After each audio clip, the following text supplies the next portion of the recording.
Hello student, microbes in human welfare chapter में हम microbes की सेकंड एप्लीकेशन पढ़ रहे हैं। ठीक है, माइक्रो ऑर्गेनिज्म के बारे में मैंने प्रीवियस लेक्चर में आपको बताया था कि क्या होते हैं माइक्रो ऑर्गेनिज्म, कहाँ प्रेजेंट होते हैं, कौन कौन सी कैटेगरीज हैं। ह्यूमन्स के लिए वो फ्रेंड्स और कोई दोनों ही हैं। इनमें से हम वो किस तरह ह्यूमन की हेल्थ खराब करते हैं, डिजीज करते हैं, कौन कौन से डिजीज कौन से सिस्टम को अफेक्ट करते हैं, ये सब हमने पढ़ लिया human health and disease chapter में। इस चैप्टर में अब हम पढ़ेंगे माइक्रोब्स इन ह्यूमन वेलफेयर, मतलब ह्यूमन के फायदे एडवांटेज के लिए माइक्रोब्स का क्या रोल है ये पढ़ेंगे। तो उसमें हमने पहली जो एप्लीकेशन थी माइक्रोब्स की वो हाउस होल्ड प्रोडक्ट्स में पढ़ी। हर एक में जितने भी टाइप के माइक्रोब्स मैं आपको बताऊंगा उन सभी के बारे में आपको माइक्रो ऑर्गेनिज्म का नेम, किस तरह की वो माइक्रो ऑर्गेनिज्म है, वो बैक्टीरिया है, वो फंजाई है, वो प्रोटोजोआ है या वायरस है, ये चीज़ कौन सा प्रोडक्ट वो बनाती है जो हमारे लिए किस तरह से यूजफुल है, ये सारी चीज़ें आप पॉइंट टू पॉइंट फोकस करते हुए चलना। लास्ट में चैप्टर के कंक्लूजन के तौर पर एक टेबल भेजूंगा मैं आपको जो इन सभी माइक्रोब्स को एक कॉमन टेबल में कवर करें। ठीक है, तो आप अभी समझते हुए नोट बनाते हुए चलो। माइक्रोब इन इंडस्ट्रियल प्रोडक्ट्स में भी हमने पहला पढ़ लिया था फर्मेंटेड बेवरेजेस। इन फर्मेंटेड बेवरेजेस को फॉर्मेशन इनको बनाने के लिए यूज करते हैं हम यीस्ट को, जिसको सैक्रोमाइसिस सर्विसी बोलते हैं। और फर्मेंटेशन वो प्रोसेस होता है जिससे कि अल्कोहल का प्रोडक्शन होता है, और उससे हमने दो कैटेगरी बनाई है, डिस्टिलेटेड और नॉन डिस्टिलेटेड बेवरेजेस। दूसरी application microbes in industrial products में है एंटीबायोटिक। सेकेंड है एंटीबायोटिक। एंटी का मतलब अगेंस्ट होता है और बायोटिक मतलब लाइफ, लाइफ के अगेंस्ट, मतलब ऐसे केमिकल्स होते हैं जो कि लाइफ के अगेंस्ट होते हैं। या फिर एक प्रॉपर डिफाइन करना चाहें इसको तो मैंने प्रीवियस चैप्टर में भी किया था ह्यूमन हेल्थ एंड डिजीज में। Antibiotics are the chemical substances secreted from micro organism which kill और retard growth of another micro organism. ये एक टाइप के माइक्रो ऑर्गेनिज्म से बनते हैं और दूसरे टाइप के माइक्रो ऑर्गेनिज्म की ग्रोथ को रिटार्ड करते हैं, रोकते हैं। जब हम बीमार पड़ते हैं तो बहुत सारी टाइप की एंटीबायोटिक्स हम लेते हैं, बहुत सारी टाइप के एंटीबायोटिक्स के नाम हमने सुने हुए भी हैं। सबसे पहले डिस्कवर की जाने वाली एंटीबायोटिक कौन सी थी? पेनिसिलिन।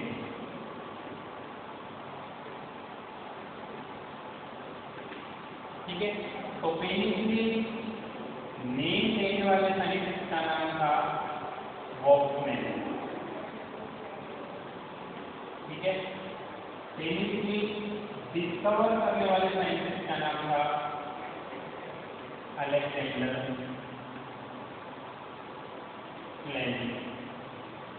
ठीक है, पेनिसिलिन की बायोकेमिकल पोटेंशियल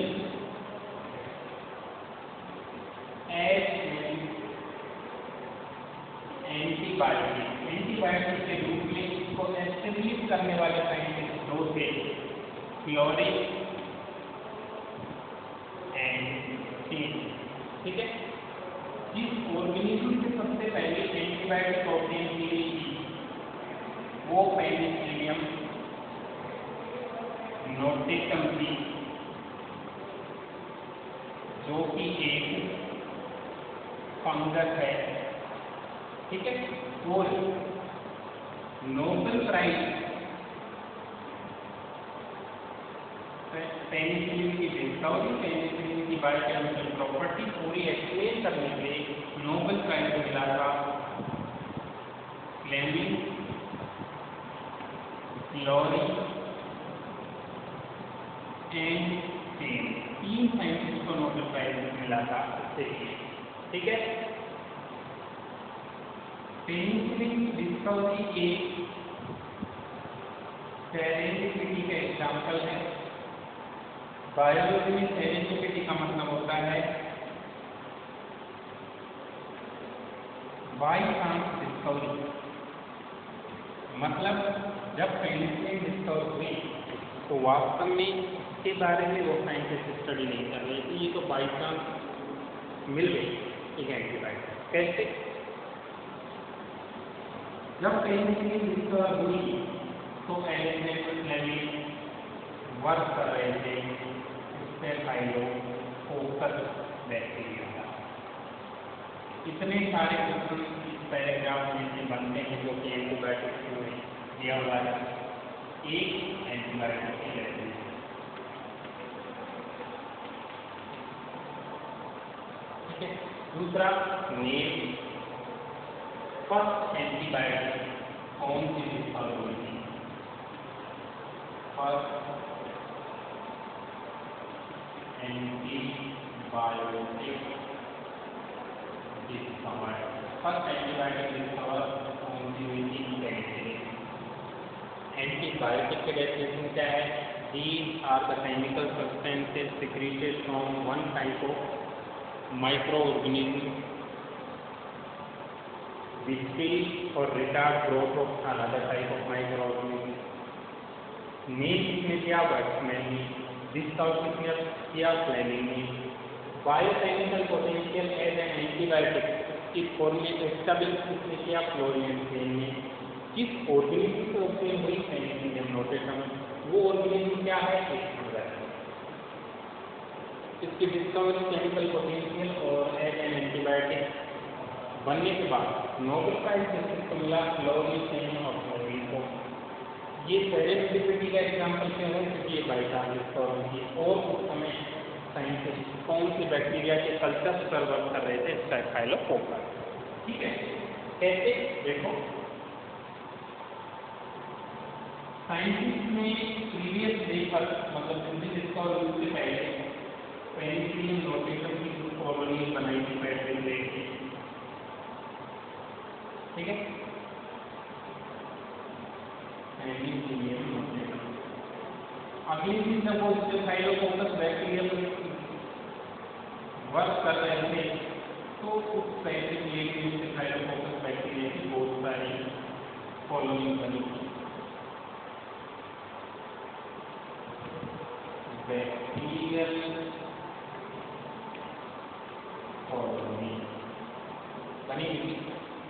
इन दोनों को होस्ट करने के लिए सिंक में डाल दिया और सिंक में एक दूसरे के ऊपर इस तरह से गिर गई कि जहाँ जहाँ पर पेनिसिलिन नोटेटम की कॉलोनी ने इसको टच किया वहाँ वहाँ से उसने उठाते ही देखा कि वहाँ से बैक्टीरिया की कॉलोनी रिमूव हो गई।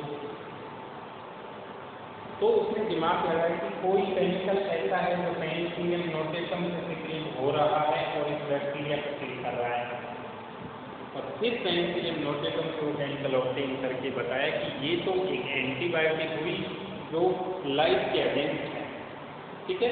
एंटीबायोटिक में पेनिसिलिन फर्स्ट, इसके अलावा क्लोरेंफेनिकोल, एरिथ्रोमाइसिन, ठीक है, बहुत सारी एंटीबायोटिक सब मार्केट में है जो कि डिजीज को ट्रीट करती हैं। ट्रीट करने का मतलब क्या है कि पैथोजन को मारती हैं, बैक्टीरिया या फंगस। समझे?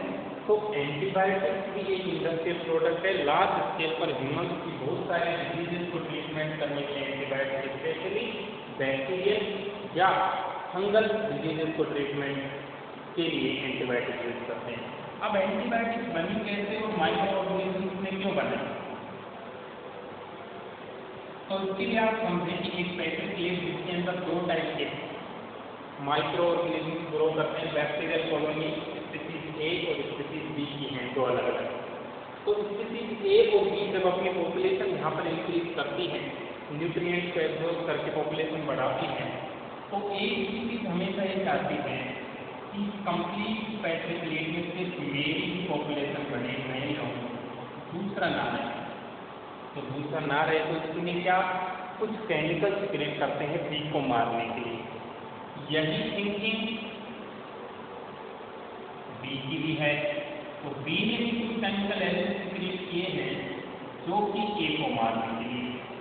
अब इन दोनों में जो कॉम्पिटिशन है, झगड़ा है, इसका एडवांटेज हम ले सकते हैं। बी से सिक्रीट होने वाली एंटीबायोटिक को इसमें कलेक्ट कर लिया, ए से सिक्रीट होने वाली एंटीबायोटिक को हमने इसमें कलेक्ट कर लिया।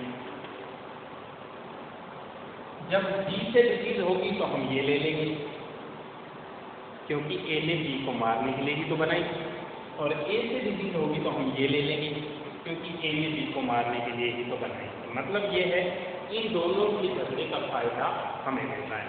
ठीक है, तो ये होती है एंटीबायोटिक। कुछ एग्जाम्पल्स आप लिख लीजिए एंटीबायोटिक का।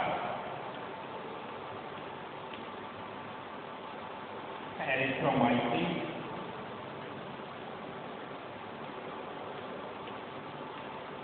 क्लोरेमफेनिकोल,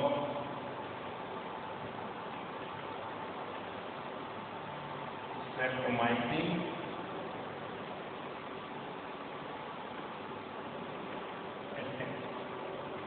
ये सभी हैं एग्जाम्पल्स एंटीबायोटिक। तो लार्ज स्केल पर अब हम एंटीबायोटिक्स ऑब्टेन कर रहे हैं, वो इन माइक्रो ऑर्गेनिज्म जिनकी ये सिक्रीट होती हैं, उनको हम लार्ज स्केल पर कल्चर वेसल्स, जिनको हम बायोरिएक्टर या फर्मेंटर भी बोल सकते हैं, बायोटेक्नोलॉजी मैंने आपको बताया था, उन फर्मेंटर्स में इनको ग्रो करते हैं।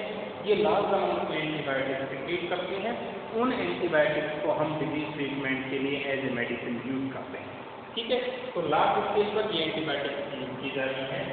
पेनिसिलियम नोटेशन में सबसे पहले पेनिसिलिन डिस्कवर हुई थी, लेकिन आजकल जो पेनिसिलिन लार्ज स्केल पर बनाई जा रही है, वो बनाई जा रही है पेनिसिलियम ट्राइकोजीनस। ये भी पेनिसिलिन जीनस की एक स्पीशीज है। इससे आजकल लार्ज स्केल पर पेनिसिलिन एंटीबायोटिक ऑब्टेन की जा रही है। ठीक है, सभी बैक्टीरियल डिजीज जैसे डिप्थीरिया, डिप्थीरिया क्या बोलते हैं, गल मोर्टोबिल,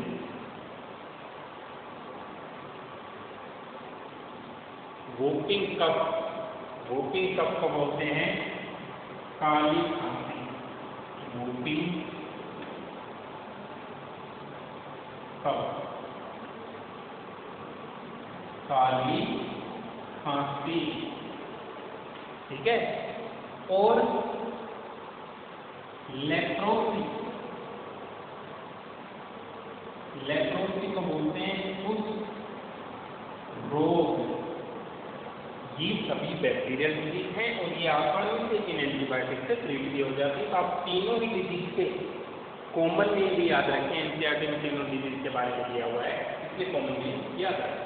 ठीक है, अब ये बात आपको क्लियर होनी चाहिए कि बैक्टीरियल डिजीज के लिए एंटीबायोटिक ली जाती है, लेकिन हर एक डिजीज में एंटीबायोटिक डॉक्टर जरूर लिखता है, क्योंकि डॉक्टर को एक तो ये डर रहता है कि अगर किसी पर किसी पैथोजन का अटैक है तो कहीं कोई बैक्टीरिया और अटैक न करने, तो प्रिवेंट करने के लिए देते हैं। और दूसरा डॉक्टर को ये डर है कि पूरा मेडिकल एंटीबायोटिक का भरा है, ये स्टॉक भी निकालना है, इसलिए एक तो एंटीबायोटिक हर एक डिजीज के ट्रीटमेंट में डॉक्टर लिखते हैं। ठीक है, तो माइक्रोब्स इन इंडस्ट्रियल प्रोडक्ट्स में पहला था फर्मेंटेड बेवरेजेस, दूसरा था एंटीबायोटिक, और अब तीसरा है ऑर्गेनिक एसिड,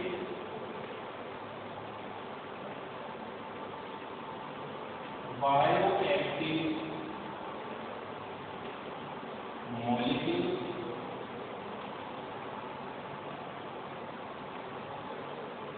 एंड एंजाइम। इन सब का लार्ज स्केल प्रोडक्शन भी इंडस्ट्रियल स्केल पर किया जा रहा है। ये एक एनसीईआरटी का और ये टॉपिक इतना ज़्यादा इम्पोर्टेंट है कि पूरी बुक में ऐसा इम्पोर्टेंट पेज कोई नहीं है। पिछले 10 साल के किसी भी नीट के पेपर में या पीएमटी के पेपर में ऐसा पेपर कोई नहीं था जिसमें इनमें से कोई एक क्वेश्चन नहीं था। मिनिमम एक और मैक्सिमम 3 क्वेश्चन मिल जाते। ठीक है, आप अच्छे से समझेंगे। आपको ये पता होना चाहिए कि वो माइक्रो ऑर्गेनिज्म किस कैटेगरी की है, क्या प्रोडक्ट बनाती है, वो प्रोडक्ट हमारे लिए किस तरह से बेनिफिशियल होता है। ठीक है, तो ऑर्गेनिक एसिड के अंदर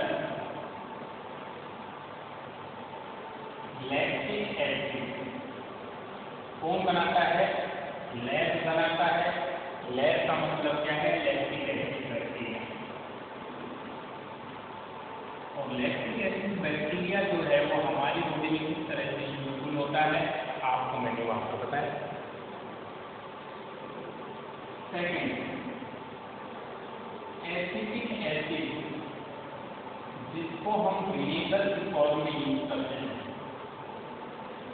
ठीक है, एसिटिक एसिड या विनेगर, इसको प्रोड्यूस करने वाला बैक्टीरिया है एसिटोबैक्टर एसिटिक। ये भी एक बैक्टीरिया है। मैं सामने बी लिखा हूं मतलब वो बैक्टीरिया है, एस लिखूंगा मतलब वो फंगस हो। ठीक है। उसके बाद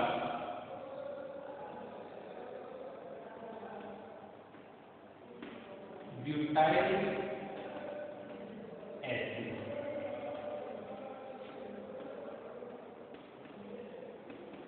क्लोस्ट्रीडियम ब्यूटाइल, इस बैक्टीरिया से ऑब्टेन किया जाता है। ये भी एक बैक्टीरिया है जिससे ब्यूटाइलिक एसिड यूज किया जाता है। लैक्टिक एसिड एप्लीकेशन बता दी। एसिटिक एसिड को फूड प्रोडक्ट में यूज किया जाता है विनेगर की फॉर्म में, और ब्यूटाइलिक एसिड को क्लोस्ट्रीडियम ब्यूटाइलिकम से ऑब्टेन करते हैं। ये भी ड्रग्स के फॉर्मुलेशन में काम आता है। इसी तरह है सिट्रिक एसिड, ऑब्टेन किया जाता है एस्परगिलस नाइगर से। एस्परगिलस नाइगर एक क्या है? फंजाई। सिट्रिक एसिड को ज़्यादातर जो ड्रग्स होती हैं, टेबलेट्स होती हैं, उनके फॉर्मुलेशन में यूज किया जाता है। एज ए फूड प्रिजर्वेंट इसको यूज किया जाता है। सिट्रिक एसिड सिट्रस फ्रूट में भी होता है। ओके। उसके बाद साइक्लोस्पोरिन ए, ये एक बायोएक्टिव मॉलिक्यूल है जो मेडिसिन के तौर पे यूज किया जाता है। ये एक इम्यूनो सप्रेसेंट ड्रग है जो कि इम्यून सिस्टम को सप्रेस करती है। अब इम्यून सिस्टम को सप्रेस करने की जरूरत कहां पर पड़ती है? इन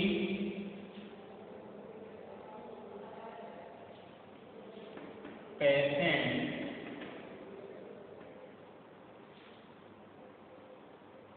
अंडरगोन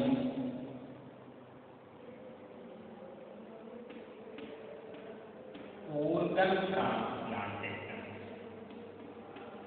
जिनका ऑर्गन ट्रांसप्लांटेशन किया जाता है, उनके जिसकी बॉडी में ऑर्गन डाला है उसकी बॉडी का इम्यून सिस्टम का इम्यून ऑर्गन को रिजेक्ट ना कर दे, इसलिए उस इम्यून सिस्टम को सप्रेस करने के लिए साइक्लोस्पोरिन ए दिया जाता है। ये साइक्लोस्पोरिन ऑब्टेन किया जाता है ट्राइकोडर्मा ओइलिस्पोरम से, जो कि एक फंजाई है। ठीक है। तो ऑर्गेनिज्म का नाम ये, प्रोडक्ट का नाम ये, फंक्शन ये, और एप्लीकेशन ऑर्गन का नाम। ठीक है। उसके बाद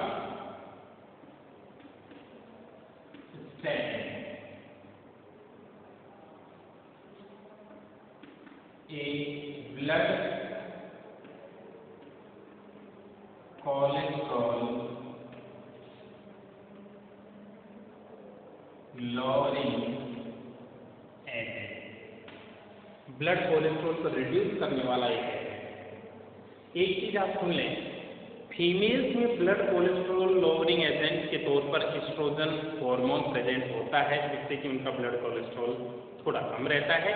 मेल्स में वो हार्मोन नहीं होता। तो आप ये चीज तो पर लिख सकते हैं, estrogen is a blood cholesterol loading agent in female, naturally होता है, ठीक है। मेल में ब्लड कोलेस्ट्रॉल लोडिंग एजेंट नहीं होता। अब ब्लड कोलेस्ट्रॉल भी दो टाइप के होते हैं, एक होता है HDL और एक होता है LDL। HDL होता है हाई डेंसिटी लिपोप्रोटीन और LDL होता है लो डेंसिटी लिपोप्रोटीन, जिनमें से ये खतरनाक है। ये ब्लड वेसल्स में घूम के ब्लड वेसल्स की वॉल्स पर चिपकता रहता है, जिससे कि उनकी ह्यूमन नैरो हो जाती है। तो ध्यान रखें, harmful cholesterol and less harmful cholesterol, वैसे तो दोनों ही हार्मफुल, लेस मोर, ठीक है। Blood cholesterol loading agent statin है। स्टेटिन किसको दिया जाता है? ऐसे पेशेंट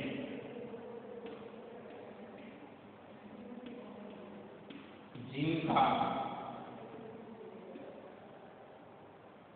मायोकार्डियल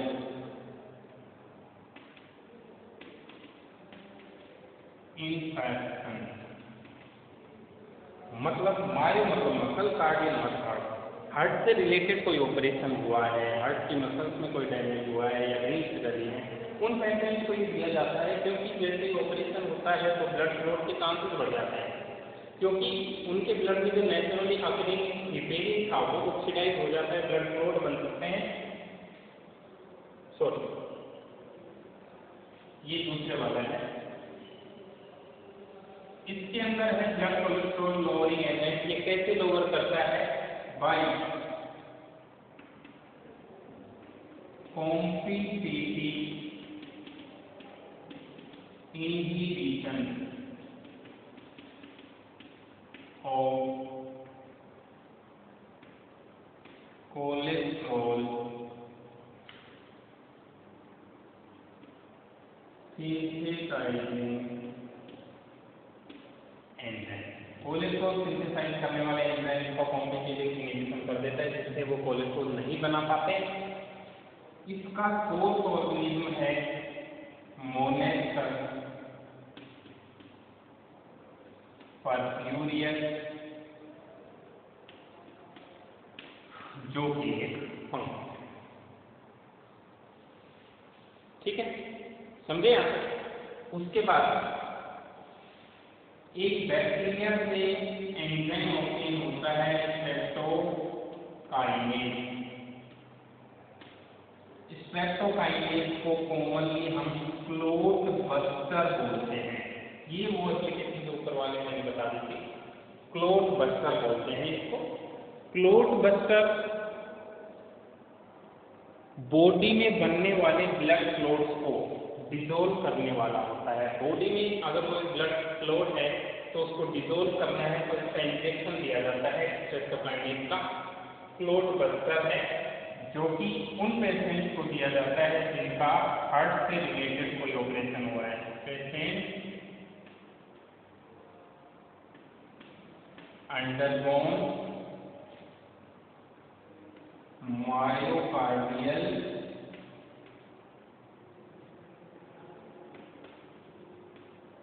इंफ्रैक्शन, ठीक है, कोई ऑपरेशन हुआ हो हार्ट से रिलेटेड। क्योंकि ऑपरेशन के केस में ब्लड ऑक्सीजन के कांटेक्ट में आता है और नेचुरल ब्लड एंटीकोगुलेंट रिपेयरिंग के इनएक्टिवेट होने के चांसेस होते हैं, ब्लड क्लॉट बनने के चांसेस होते हैं। उनको डिसॉल्व करता है स्ट्रेप्टोकाइनेज एंजाइम, जो कि हम ऑब्टेन करते हैं एक बैक्टीरिया से जिसका नाम स्ट्रेप्टोकोकस है, दी और बैक्टीरिया, ठीक है, समझे यहाँ तक। ये सब ऑर्गेनिक एसिड और बायर एक्टिव मॉलिक्यूल का कंप्लीट हो। इन बायर एक्टिव मॉलिक्यूल में ही स्ट्रेप्टोकाइनेज एक एंजाइम, ठीक है, समझे यहाँ तक। तो सोर्स ऑर्गेनिज्म क्या है, ऑर्गेनिज्म का नाम क्या है, उसके प्रोडक्ट क्या है, उसकी एप्लीकेशन क्या है, बहुत अच्छे से आप पढ़ सकते हैं। इसमें से क्वेश्चन जरूर आएगा 3 नंबर का, बोर्ड में हो या फिर कॉम्पिटिटिव एग्जाम में हो, उससे भी ज़्यादा एसेंशियल है कि आएगा। अब हम बात कर लेते हैं लाइपेज एंजाइम जो कि लिपिड को डाइजेस्ट करता है, वो यूज किया जाता है डिटर्जेंट के फॉर्मुलेशन में। डिटर्जेंट फॉर्मुलेशन मतलब डिटर्जेंट बनाने के लिए लाइपेज एंजाइम यूज करते हैं। लाइपेज एंजाइम हमारे कपड़ों पर प्रेजेंट ऑयली स्टेन्स को रिमूव करता है, क्योंकि लिपिड को डाइजेस्ट करता है लाइपेज। ठीक है, तो लाइपेज एंजाइम का ही लार्ज स्केल पर प्रोडक्शन किया जाता है माइक्रो ऑर्गेनिज्म को यूज करके। यहाँ पर माइक्रो ऑर्गेनिज्म मेंशन नहीं है, और इसको हम यूज करते हैं डिटर्जेंट बनाने में। डिटर्जेंट का यूज हम क्लॉथ को वॉश करने में करते हैं। तो ऑयली स्टेन को कम्प्लीटली रिमूव करने के लिए लाइपेज डिटर्जेंट के फॉर्मुलेशन में काम आता है। ठीक है, इसके अलावा एंजाइम है प्रोटीएज, पेक्टिन। दो एंजाइम हैं, इनके बारे में आप ध्यान रखें। प्रोटीएज प्रोटीन को डाइजेस्ट करेगा, पेक्टिन पैक्टिन। और पैक्टिन कहाँ पर प्रेजेंट होती है? प्लांट की सेल वॉल में प्रेजेंट होती है along with cellulose.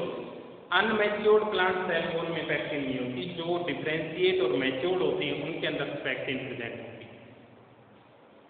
Okay, protease और पैक्टिनेज जो एंजाइम हैं उनको बोतल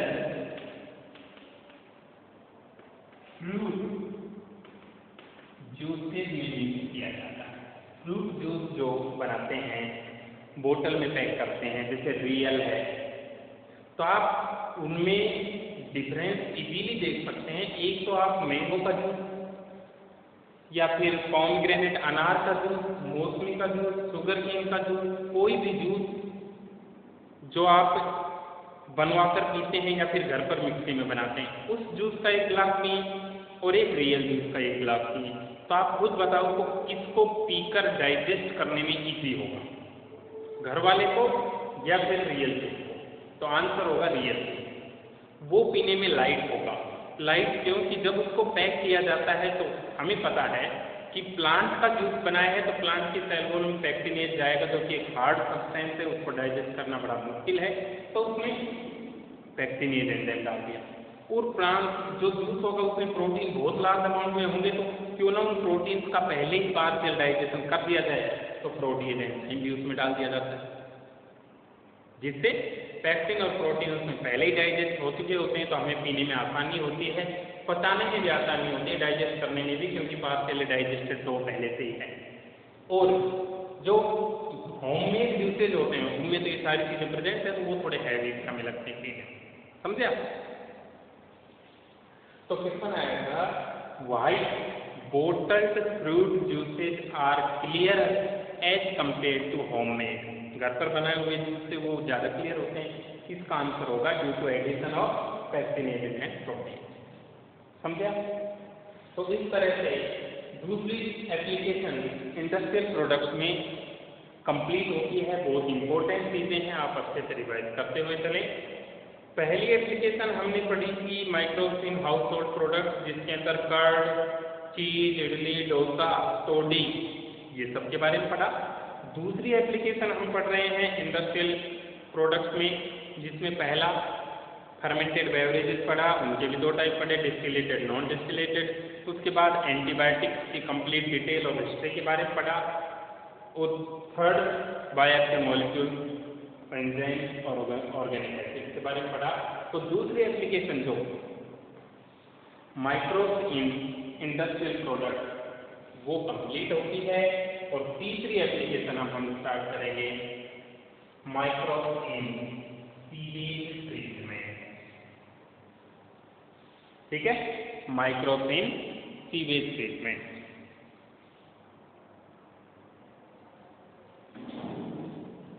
माइक्रोस इन सीवेज ट्रीटमेंट में ये मैंने पूरा बनाया है स्कीम सीवेज ट्रीटमेंट प्लान। तो सबसे पहले सीवेज क्या होता है?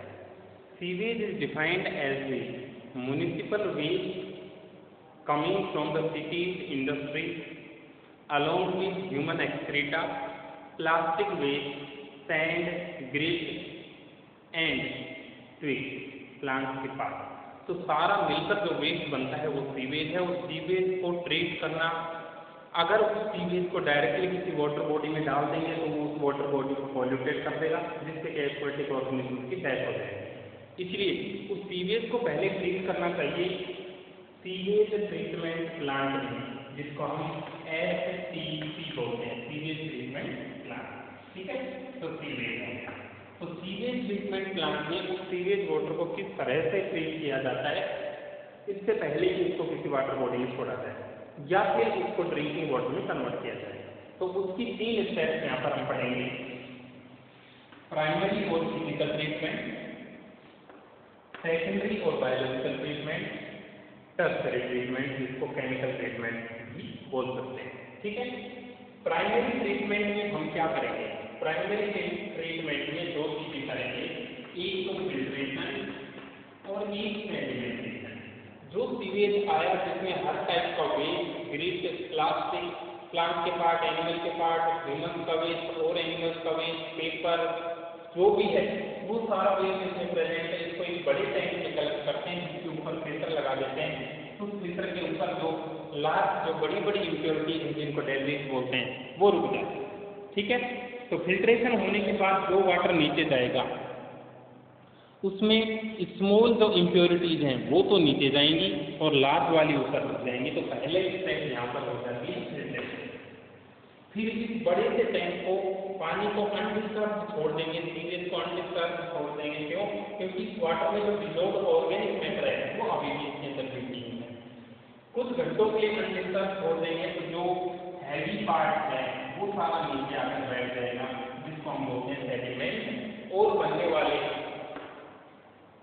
वेस्ट को बोलते हैं सेडिमेंट। इस प्रोसेस को बोलते हैं सेडिमेंटेशन। ठीक है, तो ये पूरा डायग्राम और एक्सप्लेनेशन में नोट दे दूंगा, उसमें है, ये डायग्राम भी दे दूंगा मैं आपको, तो आप समझ लें कि कहाँ पर क्या हो रहा है, ये पूरा प्लांट कैसे वर्क कर रहा है। ठीक है, तो कुछ इम्प्योरिटीज यहाँ से रिमूव हो गई। यहाँ से अब इस वाटर, ऊपर वाले वाटर को पंप करेंगे आगे बायोलॉजिकल ट्रीटमेंट के लिए।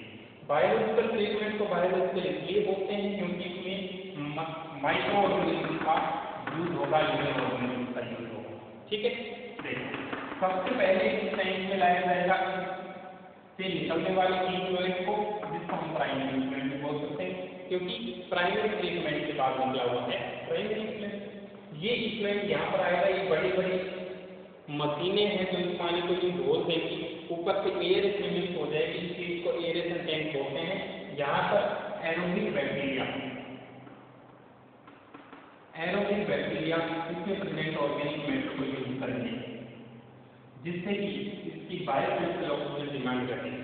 आप ये चीज हमेशा ध्यान रखें, biochemical oxygen demand is proportional to pollution level. जितना ज्यादा पॉल्यूशन होगा वाटर में, जितना ज्यादा ऑर्गेनिक मैटर होगा, उतनी ही ज्यादा उस वाटर का पॉल्यूशन लेवल होगा और उतनी ही ज्यादा उस वाटर में प्रेजेंट बायोकेमिकल ऑक्सीजन डिमांड होगी। अब आप बायोकेमिकल ऑक्सीजन डिमांड के बारे में सुन लीजिए। ये biochemical oxygen demand is defined as the amount of oxygen required by aerobic bacteria to degrade the organic matter present in 1 litre of water. 1 litre water में प्रेजेंट ऑर्गेनिक इम्प्योरिटीज को decompose करने के लिए बैक्टीरिया को जितनी oxygen चाहिए वो उसके लिए होती है। अब जितना ज़्यादा ऑर्गेनिक मैटर होगा उतना ही ज़्यादा पॉल्यूशन होगा, उतना ही ज़्यादा ऑर्गेनिक मैटर होगा तो बैक्टीरिया उस ऑर्गेनिक मैटर को डिकम्पोज करने के लिए उतनी ही ज़्यादा ऑक्सीजन उस वाटर में से खींच लेंगे, यूज कर लेंगे और वाटर का प्योरिटी लेवल डिक्रीज हो जाएगा। ठीक है, तो जितना प्योर वाटर उतनी ही बीओडी कम, जितना इम्प्योर वाटर में ऑर्गेनिक मैटर डिजोल्व है उतनी ही बीओडी ज़्यादा होगी। एरोबिक बैक्टीरिया ऑर्गेनिक मैटर को जरूर खाएंगे और उसके लिए ऑक्सीजन जरूर यूज करेंगे।